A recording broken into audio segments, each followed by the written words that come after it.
오늘 우리에게 주시는 말씀 보시겠습니다. 사무엘하 7장 1절부터 17절입니다.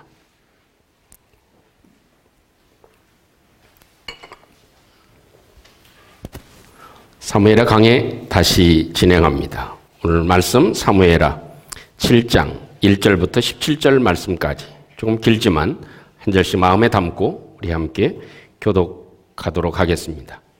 여호와께서 주위의 모든 원수를 무찌르사 왕으로 궁에 평안히 살게 하신 때에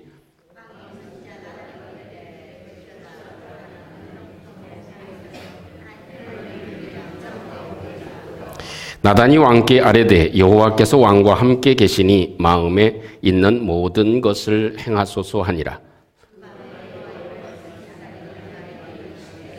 가서 내 종 다윗에게 말하기를 여호와께서 이와 같이 말씀하시되 내가 나를 위하여 내가 살 집을 건축하겠느냐.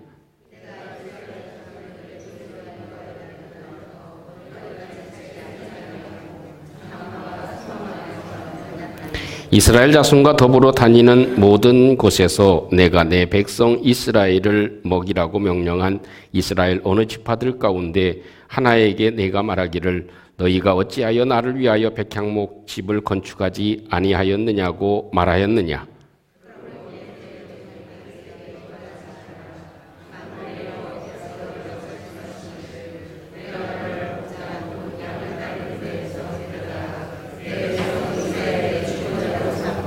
내가 가는 모든 곳에서 내가 너와 함께 있어 내 모든 원수를 내 앞에서 멸하였은즉 땅에서 위대한 자들의 이름같이 내 이름을 위대하게 만들어 주리라.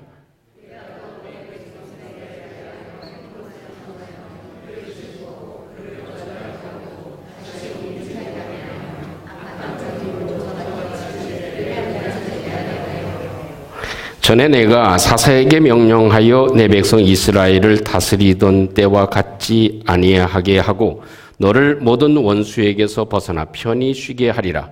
여호와가 또 내게 이르노니 여호와가 너를 위하여 집을 짓고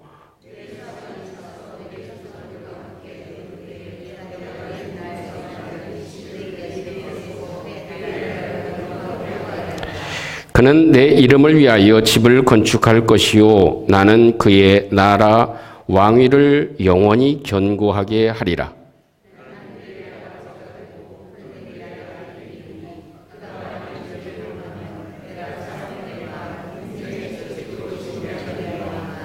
내가 내 앞에서 물러나게 한 사울에게서 내 은총을 빼앗은 것처럼 그에게서 빼앗지는 아니하리라.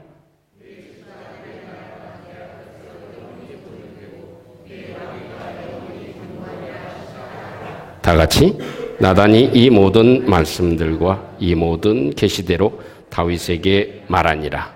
아멘.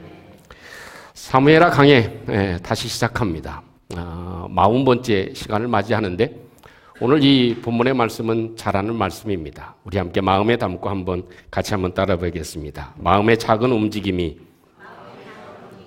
태산을 이룹니다. 어느 칼럼에 보니까 이런 내용이 기록되어 있는 것을 보았습니다. 용모는 하나님께서 책임져 주신다. 그러나 표정은 사람이 책임져야 된다. 하는 그런 내용이었습니다. 무슨 얘기냐면 그 용모는 하나님께서 그 부모를 통해서 DNA를 통해서 만들어 놓으셨기 때문에 때로 키가 작을 수도 있고 클 수도 있고 저같이 얼굴이 좀 모양이 클 수도 있고 또 아주 슬림할 수 있고 그건 우리가 사실 태어나는 것에 대해서는 우리가 어떻게 할 수 없다는 것입니다. 하나님께서 고유한 그런 장점을 가지고 하나님께서 우리를 다 만들어 놓으셨다는 것입니다. 그래서 우리의 외모는 하나님의 창조의 작품이기 때문에 만족해야 되고 또 뭐 잘생겼다 못생겼다 이것에 대해서 지나친 그런 관심을 가질 필요는 없다라는 것입니다. 그러나 정말 신경 쓸 일은 뭐냐? 우리의 용모가 아니고 우리의 표정이다 하는 겁니다. 그래서 우리의 표정은 그 사람이 어떻게 지금까지 살아왔는가? 그 삶의 과정이 다 고스란히 우리 얼굴에 나타나지게 됩니다. 또 우리의 마음에 그늘진 것 있으면 그늘진 그대로 나타나게 되죠. 그렇기 때문에 우리의 마음을 잘 다스리고 또 우리의 마음을 만들고 또 우리의 삶을 아름답게 잘 꾸며 나갈 때, 좋은 쪽으로 항상 만들어 나갈 때 우리의 모습이, 우리의 표정이 밝아질 수 있고 또 아름다워질 수도 있고 또 혹은 이그러질 수도 있고 혹은 또 찌그러질 수도 있다. 그것은 우리의 책임이다 하는 그런 얘기를 하는 것을 보고 참 공감을 했습니다. 사실 마음은 누가 책임져 주지를 않죠. 그런데 우리의 마음을 내가 잘 다스리고 기쁨 가운데 삶을 살아가고 하나님을 의지하고 살아갈 때 우리의 마음뿐만 아니라 우리의 표정을 통해서 우리 하나님의 은혜가 우리 가운데 더 충만해질 줄로 믿습니다. 사실 따지고 보면요, 다 도토리 키재기예요. 우리가 그 개미 수천 마리가 지나가는 모습을 보면서 야, 요놈은 참 키가 조금 크네, 얘는 조금 몸무게가 나가네, 얘는 얼굴이 좀 잘생겼네, 얘는 왜 이렇게 생겼어? 이렇게 합니까? 똑같아요. 비슷해요. 우리의 생긴 모습은 사실 다 똑같은 모습입니다. 근데 우리가 관심을 가져야 될 것은 우리의 마음인 줄로 믿습니다. 우리의 표정, 내 표정이 어떤지를 우리가 잘 생각할 필요가 있습니다. 우리가 다른 사람을 생각할 때 이런 마음이 들죠. 누구한테 전화가 오고 그 사람을 떠오르면 참 기쁨이 생기는 사람이 있습니다. 또 어떤 사람을 만나면 좀 생기가 도는 사람이 있습니다. 또 어떤 사람을 만나면 좀 해피 바이러스가 있어서 그런지 그 사람만 있으면 그 모임 자체가 흥이 나, 재미가 있어, 또 웃는 소리가 나. 근데 그 사람 빠지면 또 이상하게 싸한 그런 느낌을 갖기도 합니다.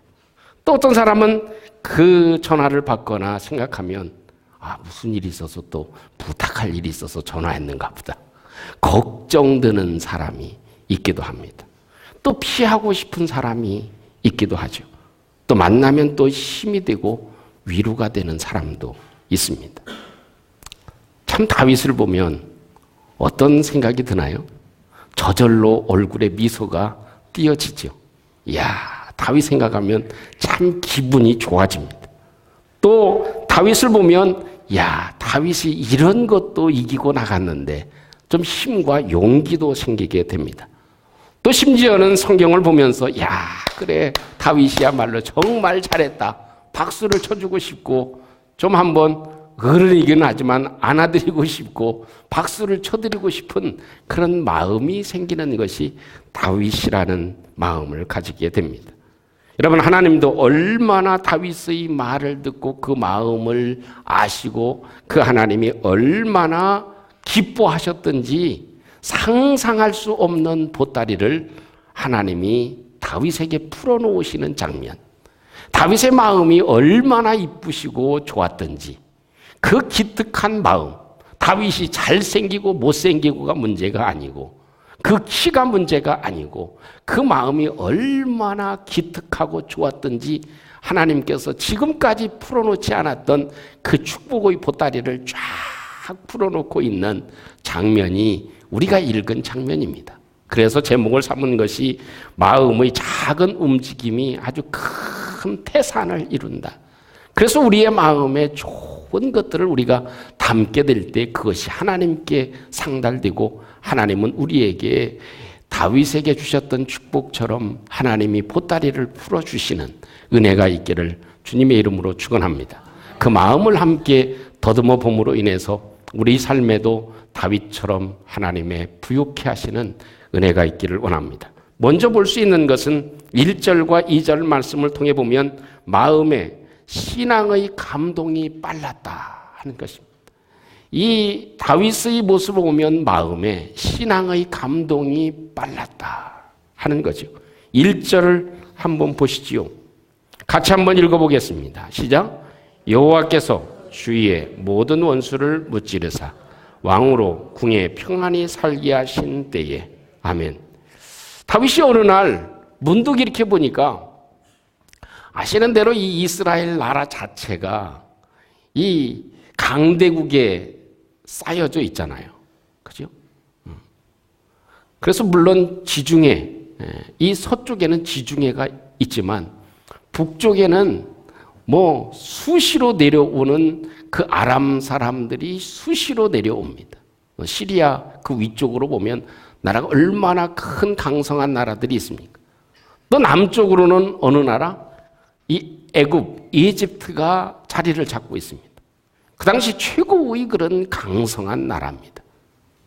또 동쪽에도 역시 마찬가지로 지금은 요르단 지역이지만 거기에도 산 사람들이 장악을 하고 있기 때문에 그 아주 사면이 둘러싸여져 있는, 한쪽은 바다요, 위쪽과 그 삼면이 아주 완전히 포위되어진 적은 나라 아닙니까?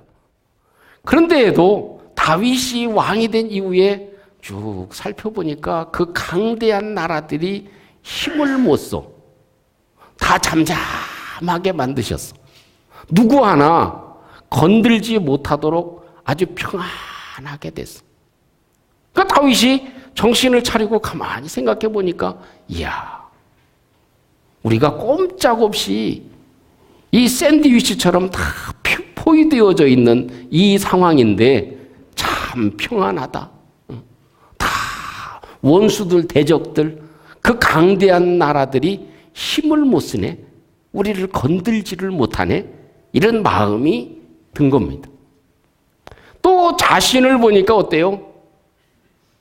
얼마나 감사한지 왕궁에 백향목 나무, 아주 최고의 레바논에서 가져온 백향목 나무를 가지고 아주 집을, 왕궁을 멋지게 지었습니다. 그 황무지에서 도망을 다닐 때 생각해 보면, 이야, 내가 이런 왕궁에서 사네. 내가 이런 곳에서 사네. 내가 이렇게 축복을 받았네. 내가 이런 하나님의 은혜를 체험했네. 이런 마음이 뭉클뭉클하게 오게 된 것입니다. 그래서 2절의 말씀에 다윗이 나단 선지자에게 자기의 마음에 간직하고 있는 말을 합니다. 나는 이렇게 좋은 백향목의 궁에 살고 있습니다. 그런데 하나님의 언약궤는 천막에 놓여져 있네요. 라는 말을 합니다. 이것이 다윗의 뭐예요? 마음속에 있는 그 표현입니다. 거기에 가장 중요한 것이 있다면, 하나님께서 나에게 이런 놀라운 축복을 주셨다. 대적들도 다 잠잠하고 내가 살 수 없는 왕궁에서 내가 거하면서 살아가는 이 모습, 이건 정말 하나님의 축복이고 은혜다. 이걸 다윗이 절실하게 체험하게 된 것입니다. 그래서 이 모든 것들이 하나님의 은혜임을 알게 되어진 것입니다. 다윗이 왕이 된 이후에 하나님의 언약궤를 다윗성으로 모셔왔습니다. 그리고 그 하나님이 주시는 놀라운 축복을 누리게 됩니다. 또 주변 강대국들이 전쟁의 위험을 포기하고 그 지역이 평화롭게 되어집니다. 다윗은 왕궁을 짓고 최고의 평안함을 누리게 됩니다. 내가 이런 복을 받았구나. 내가 이런 축복을 받게 됐구나. 그래서 다윗의 마음 가운데 감동이 물밀듯 일어나게 됩니다.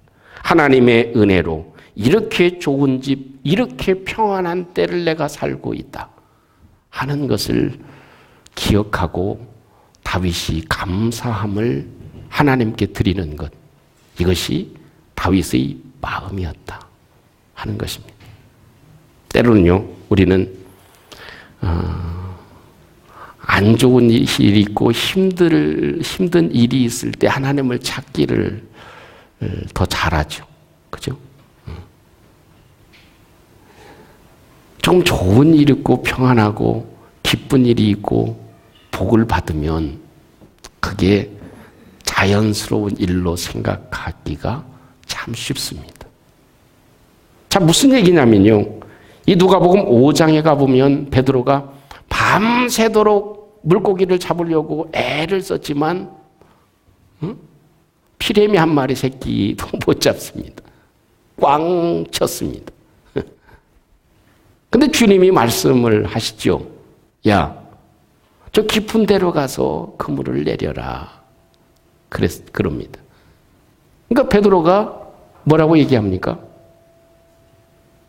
예수님, 정확하게 이름을 불렀는지는 모르겠지만 참 택도 없는 소리입니다. 그건 내가 밤새도록 다 갈릴리 호수 다 뒤져서 물고기 잡힐 만한 곳은 다 뒤졌는데 내가 못 잡았거들랑요. 근데 그 깊은 데서 그물을 던지라고 하는 말이 됩니까? 지금 시간에는 아침이 되니까 물고기가 다 밖으로 나와요. 깊은 데에 있다가. 근데 어떻게 깊은 데로 들어가서 깊은 데로 가서 그물을 던지라고 하세요? 택도 없는 소리입니다. 그런데 한번 말씀을 하시니 말씀을 믿고 내가 그물을 한번 내려보겠습니다 하고 베드로가 가서 깊은 데 그물을 내리잖아. 그러니까 어떻게 해요? 2배에 가득할 만큼 물고기가 가득 채워집니다. 그러니까 그게 중요한 것이 아니고 그 다음이 중요한 대목이죠. 베드로가 뭐라고 얘기합니까? 그 큰 2배에 가득히 잡힌 물고기를 보고 이런 고백을 합니다. 주여, 나는 죄인이로소이다. 나를 떠나소서. 큰 축복을 보고 그렇게 밤새도록 잡히지 않았던 물고기가 말씀에 의지해서 그물을 내리니까 찢어질 정도로 물고기가 잡혔다. 그러면 저희 같으면 어떻게 할까요? 생각해 봤어. 예수님이 말씀하는 대로 해보니까 2배에 가득 채워졌어. 하나도 못 잡았는데. 누가 코치를 해줬는데 이번에 주식 여기에다가 투자를 해봐. 근데 내가 생각할 때 택도 없는 소리인데 그 사람 믿고 던졌는데 그게 100배가 튀었어. 그러면 그 사람한테 찾아가서 뭐 어떻게 할까요? 예수님한테 뭐라고 얘기할까요? 다음엔 어디다 내릴까요? 한 번 더 알려주시면 안 될까요? 한 번만 더 잡으면 참 대박 나겠습니다. 한 번만 더 알려주시죠. 그러지 않겠어요? 얌전하게 계시지만 정말 안 되는 일인데 2배에 가득 실어지는 그 만선의 축복을 받았다면 아마 10 중에 9은 그랬을 거예요. 예수님, 제가 배 하나 값 제가 드릴게요. 그 다음에 또 어디다가 내릴까요? 어디다 그물을 내리면 더 많이 잡을 수 있을까요? 그런 마음이 주님이 원하시는 마음이 아니었다. 다윗은 축복을 보고 평안함을 보고 하나님이 도우셨다. 내 힘이 아니구나 하는 것을 깨달았습니다. 베드로도 역시 그런 모습입니다. 이것이 우리의 마음에 움직여야 될 신앙의 감동인 줄로 믿습니다. 그럴 때 하나님께서 보따리를 풀어놓으신다. 그것입니다. 우리가 날마다 주님을 의지하고 살아가기는 하지만 참 힘들고 어려울 때만 헌금하지 말고 우리 삶에서 하나님의 도우심과 능력이 있음을 함께 기억하고 주님께 감사하고 신앙의 감동을 받는 마음들이 되시기를 주님의 이름으로 축원합니다.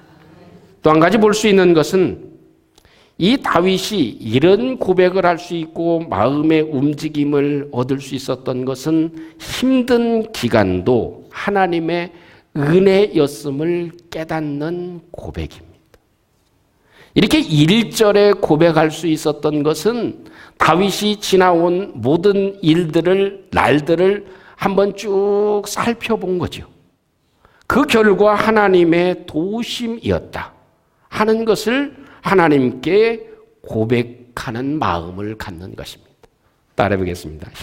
힘든 기간도 하나님의 은혜다.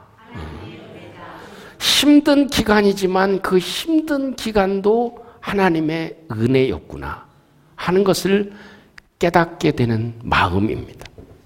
다윗은 모든 일이 다 잘된 것을 보고 깨닫죠. 어떻게 깨달았습니까?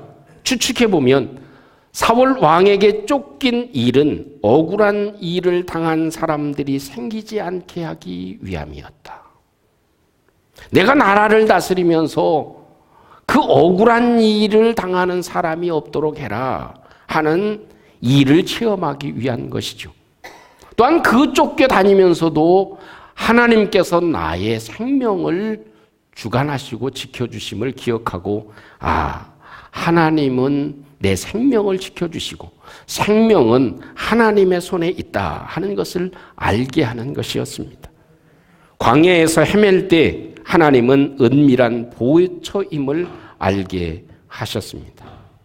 헤브론에서 한 지파의 왕으로 살아갈 때도 있었습니다. 한 지파의 왕으로 살아갔던 그 슬픔의 날도 있었지만 그때 하나님께서 다윗으로 하여금 겸손함을 배우게 하셨습니다. 우사가 죽는 것은 하나님에 대한 두려움을 가지게 하는 것이었습니다. 모든 것이 평안하고 축복을 누리는 것은 내 힘이 아니고 전적인 하나님의 은혜였구나 하는 것을 깨닫고 하나님께 마음을 드리고 하나님께 입술을 열었던 것이 다윗의 삶의 모습이었던 것입니다. 그래서 오늘 1절 말씀을 다윗이 고백할 수 있고 생각할 수 있었다 하는 것입니다. 우리 예전에는 참 자동차가 별로 많지 않았죠. 근데 트럭을 몰고 가는 추운 날씨에 시골 마을을 지나가는데 어느 아주머니가 아기를 안고 어쩔 줄을 모르고 추워가지고 영하 20도 정도 되는 아주 추운 날씨인데 아마도 우리가 말씀에 집중하라고 스피커가 이러는 것 같습니다. 추운 날씨니까 이 애를 들지 않고 어쩔 줄을 모릅니다. 너무 추운 날씨니까 그 트럭 기사가 문을 열고 아주머니 같이 태워드릴게 타세요. 그런데 먼저 애부터 좀 주세요. 그래요. 그러니까 돌아와가지고 그 운전석 있는 쪽에 아이를 먼저 태웁니다. 근데 엄마를 태우고 가야 되는데 이 트럭 기사가 쭉 앞으로 가는 거예요. 그러니까 이 엄마가 어떻게 되겠어요? 아차 하는 거죠. 야, 내 새끼 뺏겼네. 이래가지고 아저씨, 애 주세요. 애 주세요 합니다. 그러면 조금 천천히 갔다가 또 가까이 갈 만하면은 또 쉥 앞으로 갑니다. 그러니까 또 엄마는 막 소리를 지르면서 내 자식 돌려달라고 놓고 가라고 막 그럽니다. 그렇게 하기를 몇 번 반복을 합니다. 이 운전하시던 분이 뒤에 보니까 이 아주머니가 막 헐레벌떡 뛰어오고 전심을 다해서 막 뛰어오니까 머리에서 김이 모락모락 나. 그러니까 그때서야 아주머니 빨리 타세요. 그러는 거예요. 그러니까 씩씩거리면서 얘기를 했을 거 아니에요. 내 애 빨리 내놓으세요. 그러니까 그 엄마의 몸이 그 동상에 걸릴 수 있었던 그 몸이 뜀으로 인해 가지고 어떻게 해요? 열이 회복된 거예요. 몸이 회복되게 된 거예요. 따뜻한 그런 몸으로 자식을 안아서 그 품에 안으니까 애도 삽시간에 따뜻한 그런 엄마의 기운으로 회복이 되어졌다는 그런 이야기가 있습니다. 사랑하는 성도 여러분, 우리는 때로 하나님이 그냥 홀로 달려가게도 만들고 추위 가운데 있게도 만들고 씨름을 하게도 만들고 다 잃어버렸다고 생각하기도 합니다. 다윗도 그렇게 내 인생이 이제 다 끝났다고 생각하기도 했습니다. 그러나 그것은 모두 다 하나님이 우리를 만들어 가시는 과정인 줄로 믿습니다. 이렇게 왕궁에 있다 보니까 이렇게 또 평안한 그런 때를 맞이하고 보니까 다윗이 다시 한번 하나님께서 나를 지켜주시고 그 힘든 기간을 인도해 가셨던 하나님의 사랑을 체험하고 또 깨닫게 된 것이 오늘 본문에 기록되어져 있는 것입니다. 이것이 다윗의 마음의 움직임이었다 하는 것입니다. 사랑하는 성도 여러분, 우리는 이 성경을 보면 다윗의 마음의 움직임이 참 놀랍다는 마음을 금할 수가 없습니다. 자신의 그런 형편과 누림을 보고 자신이 받은 하나님의 축복을 보고 하나님의 괴가 마음에 들어왔다는 것입니다. 그 하나님의 축복하심이 마음에 들어왔다는 것입니다. 그 하나님의 부족하심이 마음에 들어왔다는 것입니다. 교회의 부족함이 마음에 들어왔다는 것이죠. 그래서 나는 왕궁에 거하는데 하나님의 괴는 천막에 있도다 하는 그런 마음의 움직임이 생기게 됐다 하는 것입니다. 또 모든 일은 하나님께서 필요에 따라서 움직여 주신 것이죠. 아마 뒤집어 생각해 보면 다윗이 이런 어려움을 겪지 않았으면 성군 중에 성군이 될 수 있었을까 하는 그런 마음이 듭니다. 그래서 이런 슬픔의 과정, 이런 아픔의 인생의 고통의 과정, 이 모든 과정도 왕궁에 앉고 보니까 그래, 하나님이 나한테 필요해서 황무지도 가게 하시고 사울 왕으로 죽을 뻔하게도 하시고 그 많은 어려움 가운데 침을 질질 흘리고 미친 척도 해야 됐을 때가 있었고 또 하나님께서 많은 사람들로 위로를 얻어서 600명이 함께 할 수 있는 그런 은혜를 주시기도 하셨고 모든 것들을 보니까 어려운 일, 힘든 일, 이 모든 것들은 나에게 필요한 것이었구나 하는 걸 어디에서? 왕궁에 앉아 있으면서 깨달았다 하는 것입니다. 오늘도 이 아침에 주신 말씀을 함께 간직하고 우리 삶을 돌이켜보며 금요철 예배 때 이런 얘기를 했어요. 우리가 태어난 집 다 기억하시죠? 우리가 태어난 집, 고향집, 내 태어난 집 기억 못하시는 분 아마 거의 다 없겠죠. 내가 태어난 집과 지금 사는 집 비교해서 지금이 형편없다 하는 사람 손 들어보세요. 내가 태어난 집보다 더 형편없는 집에서 내가 살고 있다. 안 계시죠? 다윗은 여러 과정을 겪으면서 자기가 왕궁에 있는 상황에서 그 축복을 보고 깨달은 바가 있었다는 것입니다. 하나님이 주신 축복을 보고 마음에 움직이는 것이 있었다 하는 것을 함께 간직하고 주님을 기쁘시게 하는 저와 여러분들이 되어지시기를 주님의 이름으로 축원합니다. 우리 함께 오늘 주신 말씀을 함께 잠시 한번 간직하고 우리 기도의 제목을 삼기를 원합니다. 하나님은 우리가 잘생긴 것도 원하지 아니하시고 능력 있는 것도 원하지 아니하십니다. 내 마음에 움직임을 원하고 계십니다. 신앙적인 감동의 움직임. 다윗은 평안한 이 나라의 정세를 보고 또 자기가 왕궁에 자리를 잡고 있는 모습을 보고 하나님께 다시 마음이 움직였습니다. 이것이 정말 하나님이 축복하신 것이구나. 이 만선이 된 그물을 보고 주여 나는 죄인으로소이다. 나를 떠나소서 고백하는 것이 베드로였습니다. 나는 연약하지만 하나님이 역사해 주시는 그런 은혜를 기억하고 하나님의 괴는 휘장 가운데 있도다 하는 그런 고백을 우리의 마음에 다가올 수 있도록 도와주시옵소서. 우리에게도 힘든 과정이 있고 힘든 일이 있고 슬픔의 때가 있었고 고난의 때가 있었지만 모두 다 하나님이 나에게 필요하기 때문에 주셨구나 하는 것을 기억하게 해 주시옵소서. 우리 같이 한번 우리의 마음을 들여 우리 함께 기도하겠습니다.